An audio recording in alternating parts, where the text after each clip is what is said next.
ঈদ তো তখনই সুন্দর ছিল যখন বুঝতাম না জীবনের মানে কি, যখন মনে করতাম দিনের অর্ধেক সময় না খেয়ে থাকলে 2 দিনে একটা রোজা হয়ে যায়। ঈদ তো তখনই সুন্দর ছিল যখন রোজা না রেখেও সবার আগে ইফতার টেবিলের সামনে হাজির হতাম আর সবার আগে ইফতারি খাওয়া শুরু করতাম। ঈদ তো তখনই সুন্দর ছিল যখন ঈদের নতুন জামা কাপড় কিনে দেওয়ার জন্য আব্বু আম্মুর কাছে কান্নাকাটি করতাম আর মনে করতাম কেউ ঈদের নতুন জামা কাপড় দেখে ফেললেই হয়তো ঈদ শেষ হয়ে যাবে। ঈদ তো তখনই সুন্দর ছিল যখন অন্য সবাই ঈদের জামা কাপড় দেখে ফেলার ভয় আলমারিতে অতি গোপনে লুকিয়ে রাখতাম। ঈদ তো তখনই সুন্দর ছিল যখন ঈদের দিন সবার পা ধরে সালাম দিতাম আর সালামের জন্য দাঁড়িয়ে থাকতাম।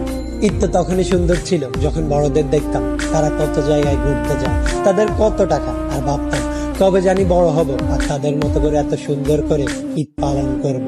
হ্যাঁ, আজ বড় হয়েছে ঠিকই, পকেট ভর্তি আজ অনেক টাকা।